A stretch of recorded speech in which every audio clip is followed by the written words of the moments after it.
Vous voyez, le thème de Bach, comme je dis, il a été inspiré quand il parle de la paix du cœur. Pour vous, qu'est-ce que représente le cœur?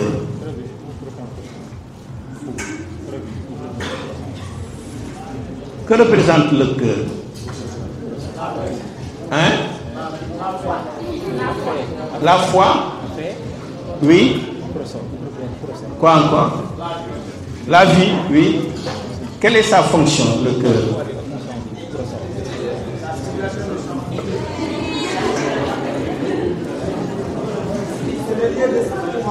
Hein? Oui. Oui, quoi encore?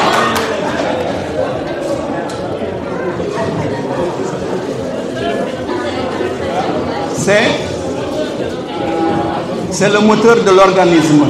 Oui, ça c'est au niveau physiologique. Oui, mais plus encore, humainement.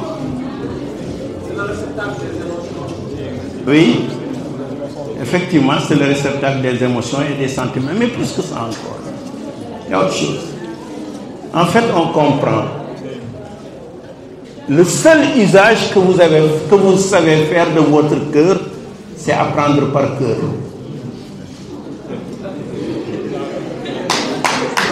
En dehors de ça, vous ne savez rien faire d'autre de votre cœur. Et à chaque fois que vous levez la main pour porter à votre cœur, vous avez senti une douleur, pensant que c'est une crise cardiaque ou un AVC. Sinon, vous ne levez jamais la main pour porter au cœur. Et pourtant, c'est très important. Vous voyez le cœur, quand quelqu'un est en vie, que fait le cœur? Hein? Il bat. Et quand il est mort, que fait le cœur? Donc le cœur est le centre de la vie et de la mort. Mais qu'est-ce que vous avez fait de ces deux? Qu'est-ce que vous avez fait de ces deux, la vie et la mort? Qu'est-ce que vous en avez fait? Eh bien, vous les avez séparés. Or que Dieu ne crée rien dans la séparation. Et pour que vous connaissiez la paix, il faut que vous sachiez faire l'harmonie entre la mort et la vie. Mais malheureusement, la mort nous surprend toujours parce qu'on ne l'a pas aimé comme on aime la vie.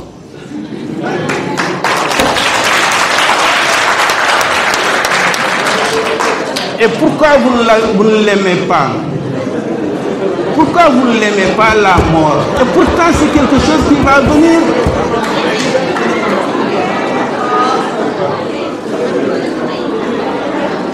C'est parce que vous n'avez pas trouvé dans votre vie quelque chose qui soit si précieux, si important, que vous êtes prêt à mourir pour ça.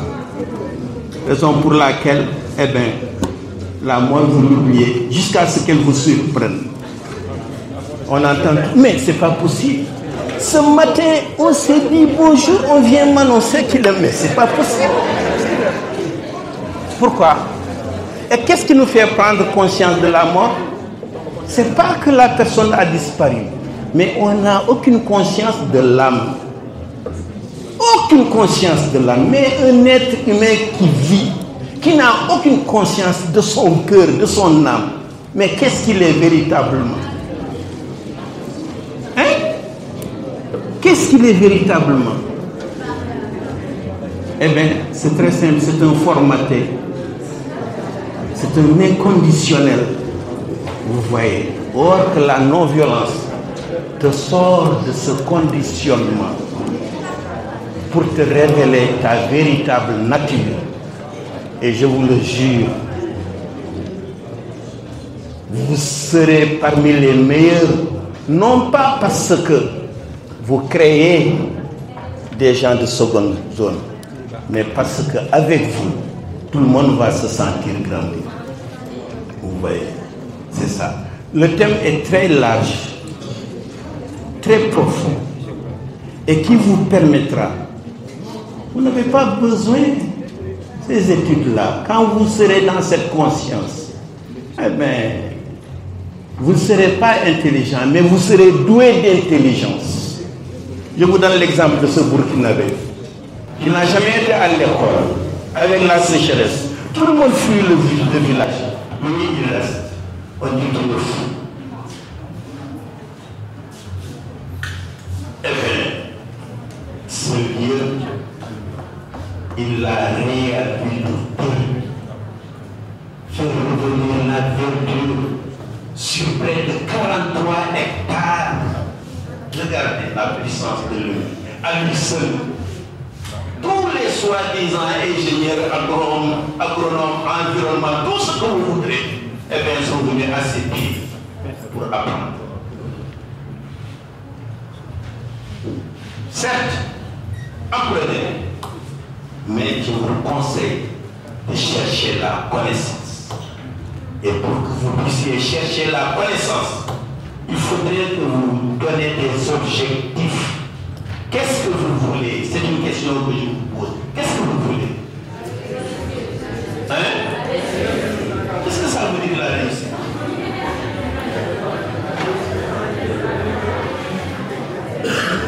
Qu'est-ce que ça veut dire la réussite?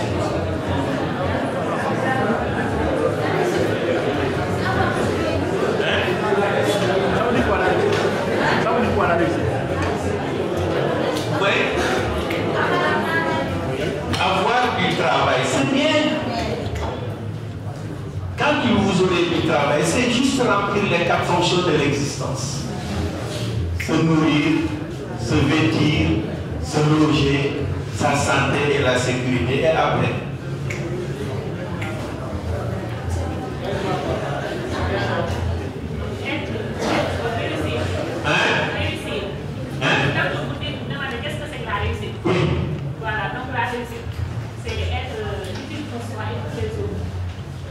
voilà, la véritable réussite, mais la véritable réussite pour un humain, comme disait Bob Marley, c'est pas que ta présence se remarque, mais que ton absence se fasse sentir.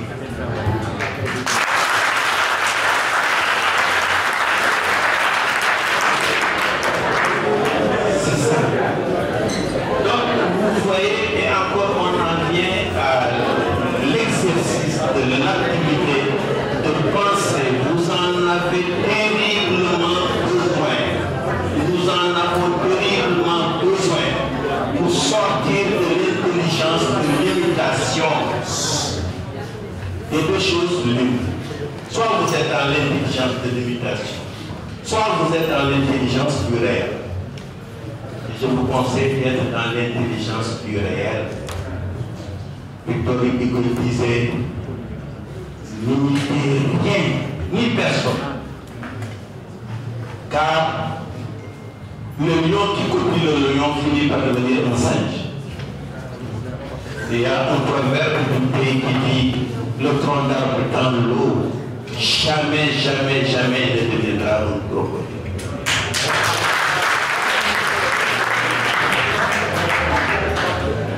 Nos empreintes digitales ne sont pas les mêmes.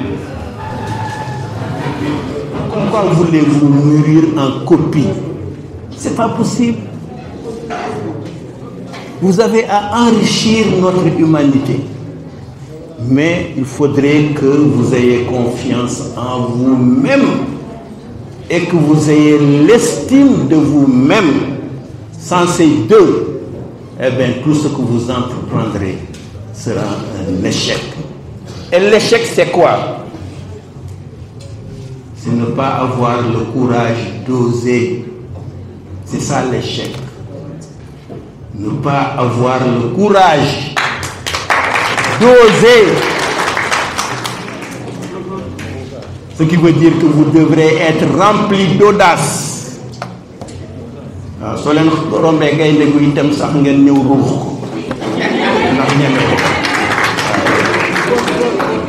Donc vous voyez, c'est un thème, vraiment on pourrait passer des heures, parce que là je ne suis pas encore venu sur ce qu'on peut faire avec la paix. ce qu'on peut créer avec la paix. Parce qu'on dit que c'est le moyen d'atteindre nos objectifs. Tout ce que vous faites, armez-vous de la paix. Seulement, c'est la seule chose qui ne cadre pas avec les étiquettes. Vous voyez, Einstein disait, notre mal de notre monde, c'est sa maladie infantile qui est la rougeole. Vous voyez, c'est une maladie qui tue tous les enfants. Eh bien, la maladie de cette maladie infantile qui touche toute l'humanité, qu'on appelle la rougeole, eh bien, n'est rien d'autre que l'identité.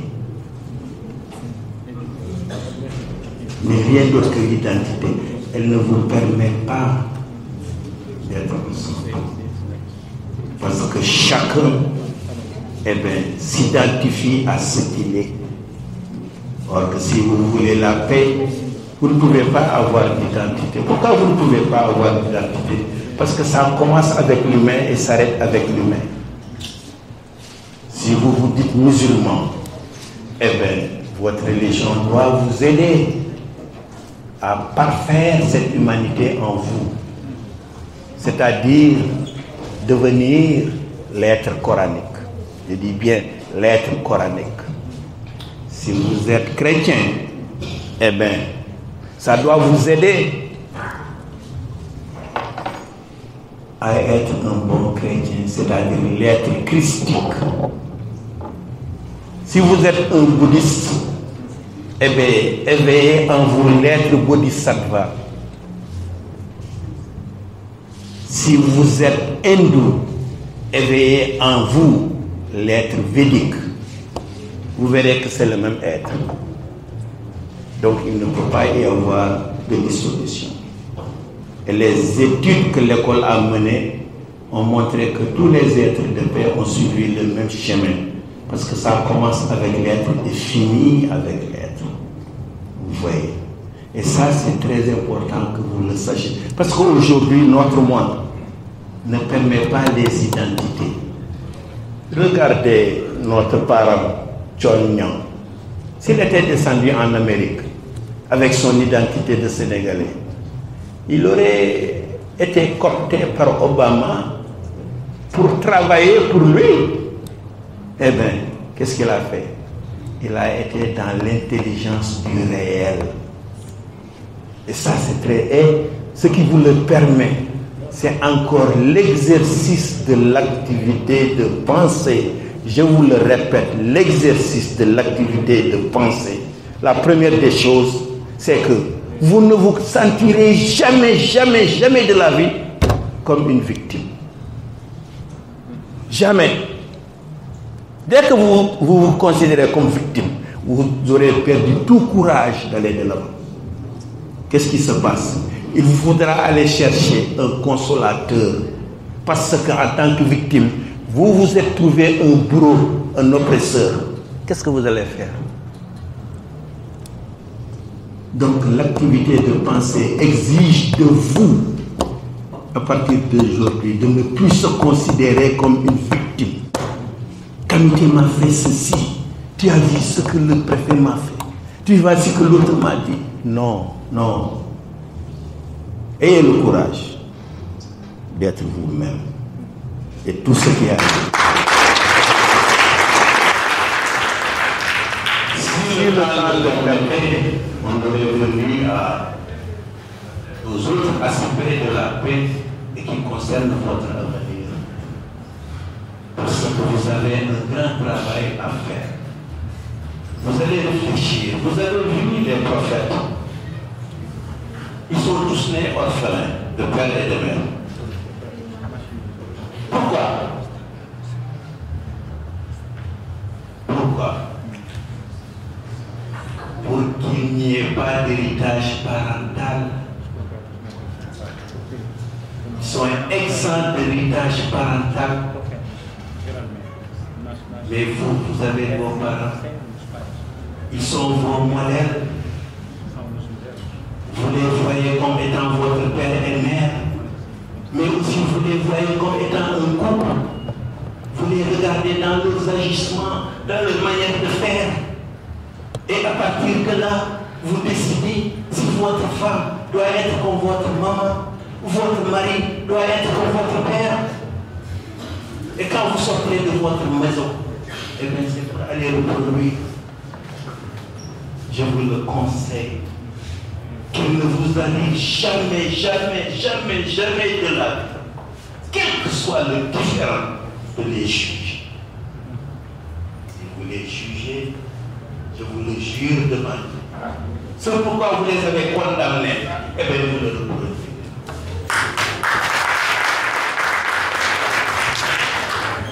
Et à partir de là, eh bien, vous rompez la chaîne de reproduction. Et vous savez pourquoi cela? Parce que dès le début, eh bien, on a un faux extrait de naissance. Nous tous, nous sommes en faux. Oui. Parce que dans la naissance, on dit que nous sommes nés le 7 février. Et c'est faux. Qu'est-ce qu'on fait des 9 mois de la conception?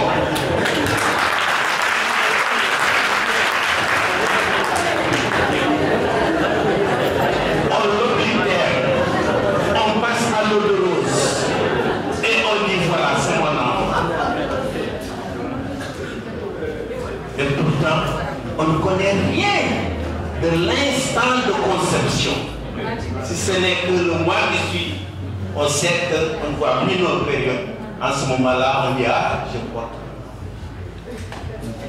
Mais malheureusement, on n'a pas fait le vœu de dire à Dieu, je m'engage à accueillir une âme.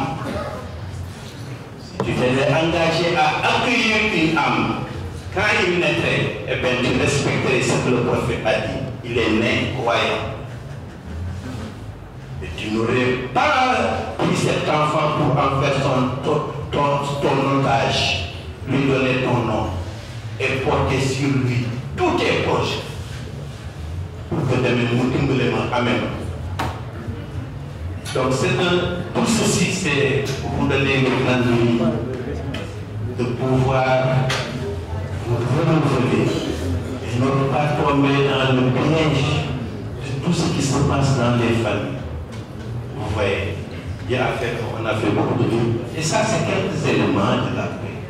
Je ne suis pas encore venu à la profession, à l'activité, à l'entrepreneuriat, qui est à vous-même de ce que vous êtes.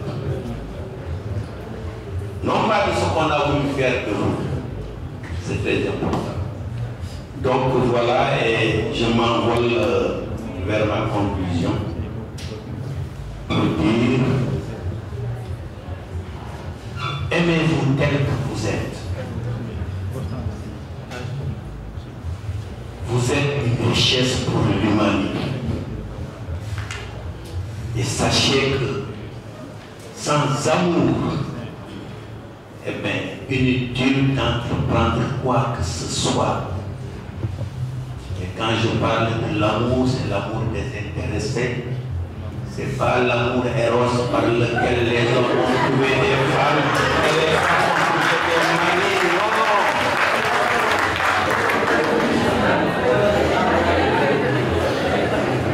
Et pour vous dire que c'est cet amour qui est désintéressé, eh bien Jésus vous dit, aimez votre ennemi.